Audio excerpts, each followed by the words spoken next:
Som pred domom číslo 65 v lokalite Senec Lužianky. Dnešné zábery patria strechárom, ale poďme sa pozrieť, aký dom vlastne uzatvárame.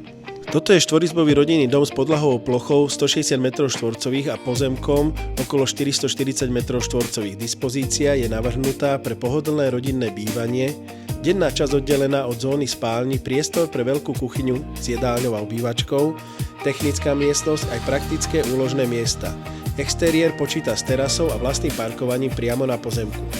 Dom rastie v etablovanej lokalite Senec Lužianky s výbornou dostupnosťou do mesta aj na diaľnicu a chcete vidieť, ako pokračujeme od strechy až po interiér a odovzdanie kľúčov, sledujte ďalšie diely Dom číslo 65, budeme mapovať krok za krokom.